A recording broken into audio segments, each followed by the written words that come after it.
പതച്ച് പൊങ്ങിയ കൂട്ടും കാണിച്ചിട്ട് ഇതെന്ന പരിപാടി എന്നല്ലേ? ഒന്നുമില്ല, നമ്മൾ വെള്ളയപ്പം തന്നെ. അപ്പോൾ വെള്ളയപ്പത്തിന് നല്ല അടിപൊളി മാവ് നമ്മൾ തലേന്ന് അരച്ച് വെച്ച് റെഡിയാക്കിയിട്ടുണ്ടായിരുന്നു. അപ്പോൾ രാവിലെ ആകുമ്പോഴത്തേനും തുറന്ന് നോക്കുമ്പോഴത്തേനും നല്ല പതച്ച് പൊങ്ങിയിട്ടുണ്ടായിരുന്നു. അപ്പോൾ അതുപോലെ തന്നെ അത് വെള്ളയപ്പം കാണുമ്പോഴും നിങ്ങൾക്ക് മനസ്സിലാകുന്നുണ്ടാവും. നമുക്ക് പൊതുവേ ഈ സൈഡൊക്കെ കുറച്ച് മുരിഞ്ഞിട്ട് ഇങ്ങനെ ക്രിസ്പിനെസ്സോടും കൂടിയാണ് കേട്ടോ ഇഷ്ടം. അപ്പോൾ ഇതിന് നല്ലൊരു കറി വേണ്ടേ? കൈ കിട്ടിയ കഷ്ണമെല്ലാം വാരി ഇട്ടിട്ട് ഹോളിയും കൂടിയല്ലേ ഒന്ന് കളറാക്കാമെന്ന് വിചാരിച്ച്. അപ്പോൾ ഓർമ്മിക്കാണ്ടാന്നേ മഞ്ഞപ്പൊടി ഇതിലിട്ട് പോയത്. അതുകൊണ്ട് തന്നെ നമ്മളെ സ്റ്റൂവിൻ്റെ കളറങ്ങ് മാറി. എന്തായാലും കയ്യിൽ നിന്ന് പോയി എന്ന് അറിഞ്ഞ് പിന്നെ വീണെടുത്ത് ഉരുളാന്നുള്ളതാണ് പിന്നെ അവിടുത്തെ രക്ഷ. അതിന് ശേഷം ഒന്ന് നന്നായിട്ട് കഷ്ണം ഒന്നും കൂടി നമ്മളെ കയ്യിലിട്ടിട്ട് ഒന്ന് ഉടച്ചാൽ. അപ്പോൾ തേങ്ങാപ്പാൽ വയ്ക്കാൻ വേണ്ടിയിട്ട് പിന്നെ തേങ്ങ തന്നെ വേണമല്ലോ. അപ്പോൾ വേഗം ഒരു തേങ്ങ എടുത്ത് ചിരണ്ടി മിക്സിയിൽ ചെറിയ ജാറിലിട്ട് അതൊന്ന് കറക്കിയെടുത്തേട്ടാ. അപ്പോൾ കറക്കിയെടുത്തതിൻ്റെ പാല് നമുക്ക് ഈ കറിയിൽ ഒഴിക്കാനുള്ളത്.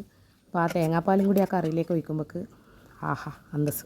അപ്പോൾ ഈ കറി കാണുമ്പോൾ സ്റ്റൂ ആയിട്ടാണോ അല്ലെങ്കിൽ വെജിറ്റബിൾ കറി ആയിട്ടാണോ എന്താ നിങ്ങൾക്ക് തോന്നിയെന്നുള്ളതൊന്ന് കമൻറ്റ് ചെയ്യണേ. അപ്പോൾ എന്തായാലും നല്ല പൂ പോലുള്ള വെള്ളയപ്പം, അടിപൊളി കറി, വെജിറ്റബിൾ കറി. അപ്പോൾ ഇത്രയൊക്കെ ഉള്ളൂ. ബൈ. മസ്റ്റ് ട്രൈ ആണേ.